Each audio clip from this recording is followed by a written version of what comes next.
Well, it definitely seems like there is really fun banter through all of you guys, the moments where you're all on screen together. What was it like shooting that, if you guys want to just go down the line, even for you guys finally seeing them all together in the suits? Well, we've made a number of these films with the individuals, or maybe two of them, but to have them all together was epic. I think that's a good word for it. Also, too, you spend so much time preparing for these movies and working on what the costumes are and the casting. So the first day that everyone was together on set in costume, it's inexplicable. I mean, I had chills. It was really great.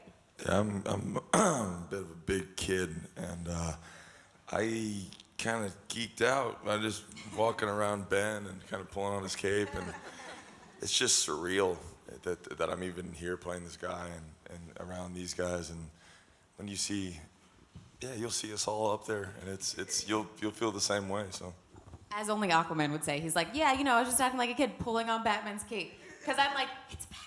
Oh my god. And I was like, who the fuck keeps pulling on my cape? I think that the word surreal for me is it. I remember coming to set and seeing everyone in their costumes, and I was just observing everything, and then I just started to laugh to myself, and I was like, it was surreal and crazy. Yeah, it's, in these movies that have a lot of effects and green screen, you have to use your imagination a lot, and it was really great to be around all these great actors, dressed the way they're dressed, looking so cool and inspiring. It felt considerably less ridiculous, On the day, everyone's like, "Oh, I'm so hot in this suit. Oh gosh." Just kidding. No. It's joyous, amazing experience. It's like, I'm a big comic fan too. So it's like when everyone got together, it was like really like looking at a frame from even some of the early Justice League comics, because we have so many of the original characters.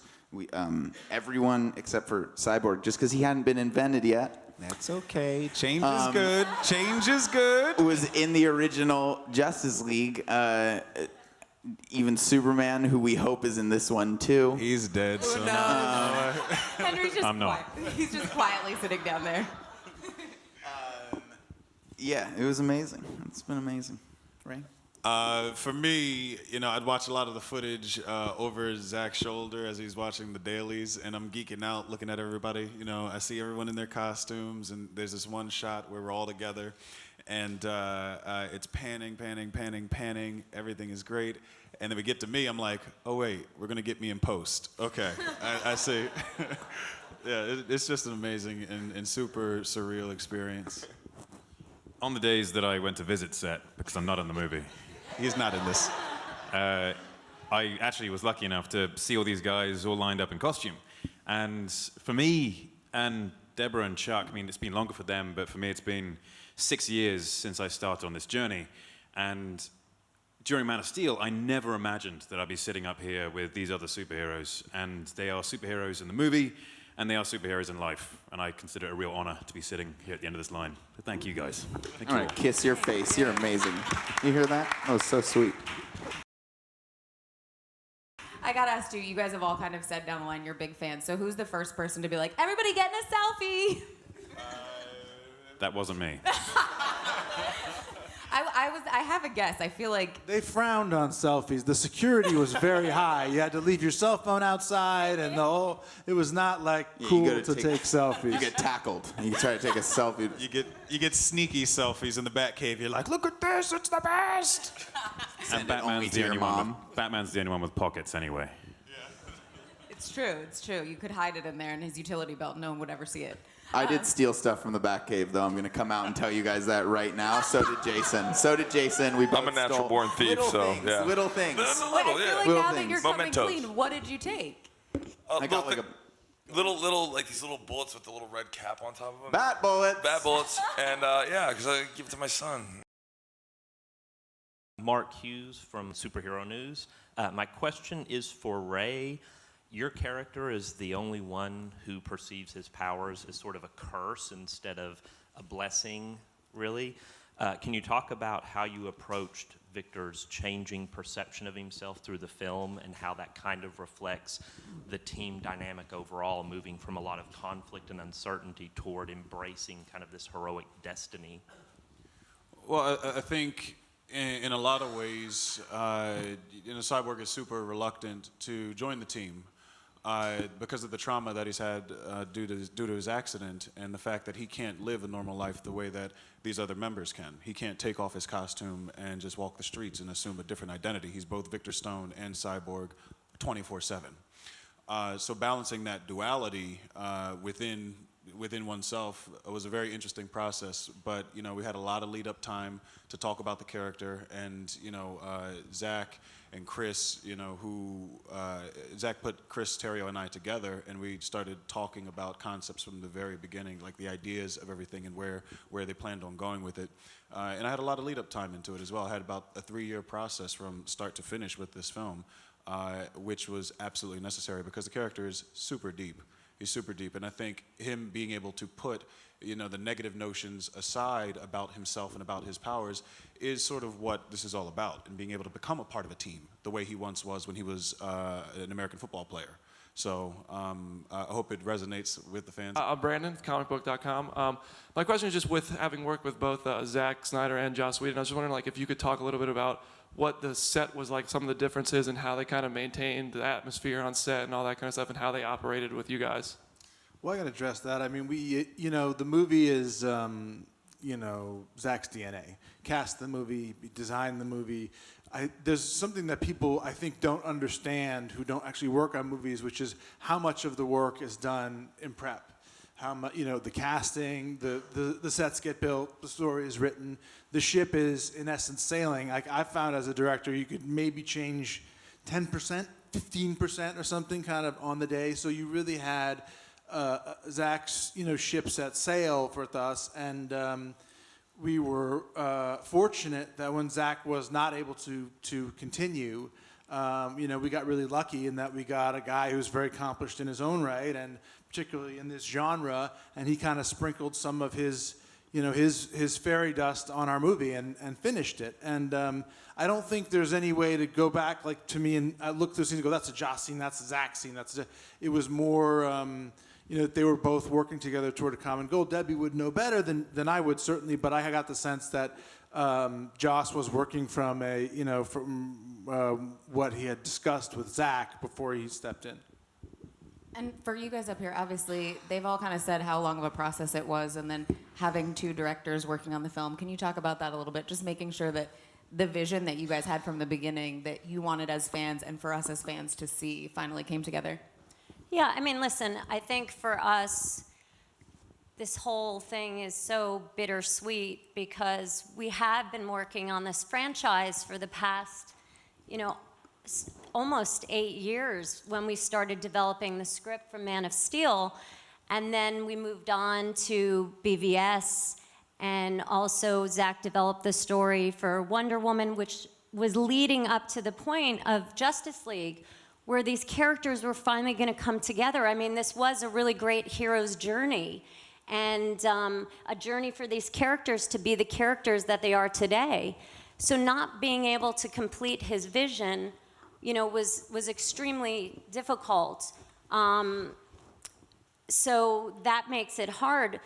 But we were lucky that we had Joss already working on script pages. And, our feeling is that we're hoping that people don't think about how the movie was made when they went to see it, because these characters are bigger than any director. They're bigger than any of us.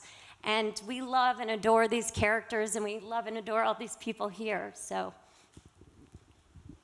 How about for you, Chuck? Well, I can't really say it any better than Debbie or Ben,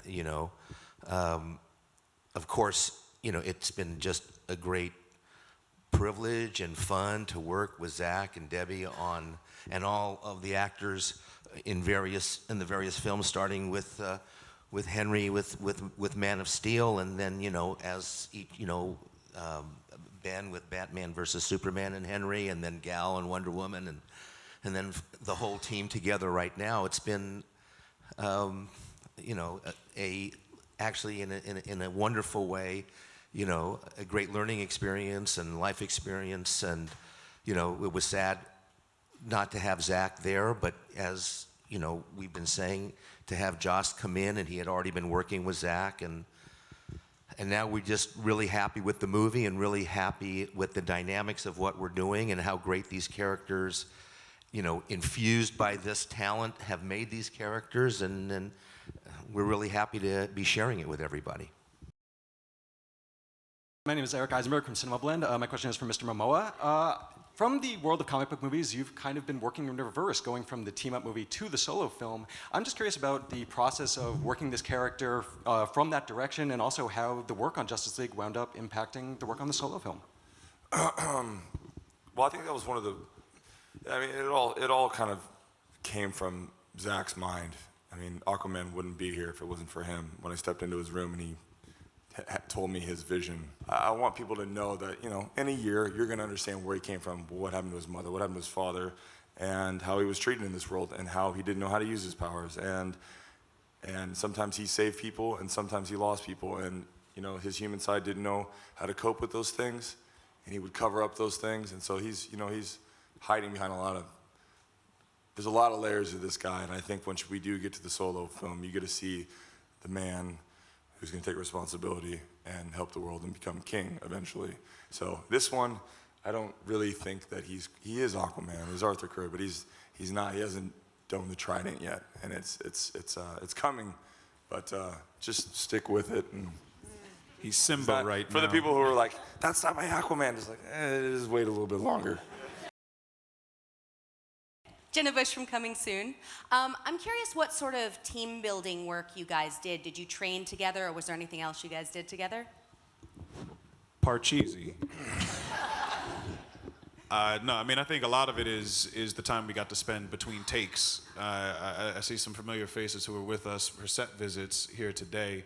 And I mean, what you saw is what you got. I mean, being around these guys, the different energy and the different comedic sensibilities with respect to that, I think it did build the team in a pretty organic way. I think that going back to Zach, he did magnificent work casting, like plunking and knowing exactly which one is going to make the best of its character and how the whole will work together. And it's been super easy. It's been very natural. I mean, no hours at the psychologist, you know, sofa talking about each other. No, it's been super fun and very easy.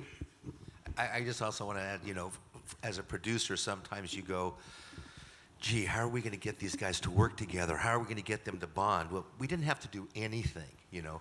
If you went into the gym, sometimes many of them were there, sometimes they weren't. If there was take one, between take one and take two, or take three and take four, you'd look around, they were together. And, you know, it was the most easy coming together of a group, on any group experience on a movie that I've ever seen. The other thing too is we spent a lot of time on set. It was the first time I've ever stayed on set. Normally, I got massive ADD and I can't sit still and I gotta go do something. So I'd always run back to my trailer. But we were just we lived in our tents and we have a band. Yes, he did the drums. Edward did the drums. We did some singing. Ben did the Bruce voice. It's been super awesome. I'm telling you. There's a Twitter time. It's a swell time. Hey guys, Aaron Sagers with the Sci-Fi Network. This is a cornball question, but I think a relevant one. The movie, the movie starts off with sort of this message of hope and Superman's logo, and then it carries on with this call to action to get involved in a divided world. So, just for each of you, why do you think that kind of resonates in 2017? Why do you think that is an important message for this movie to have? Gal, why don't you start? Okay.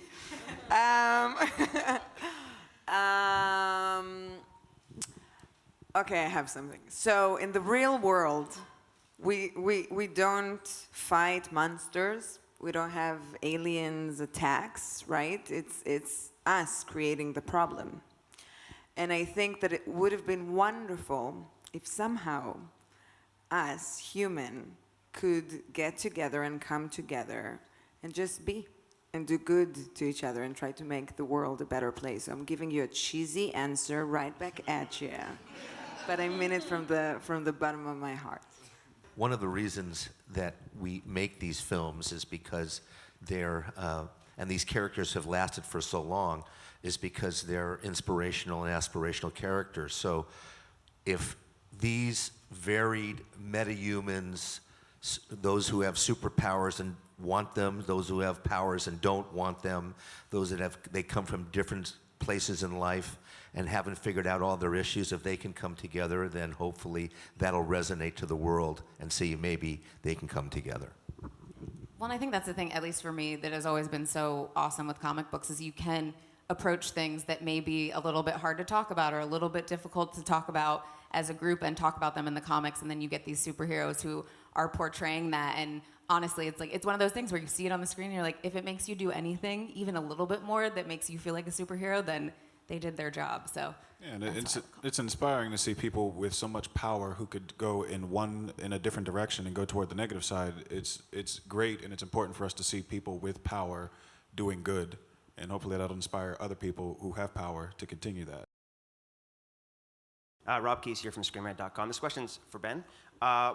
Bruce has gone through a lot getting to this point and has kind of overcome and changed his perspective and succeeded in assembling these godlike beings for the greater good. But now Bruce is in a world where he sort of relies on godlike beings, maybe to fight godlike beings. How does he cope with that going forward? Well, you raise an interesting point, which is that Batman, who is by nature not necessarily antisocial, but pretty private, a loner.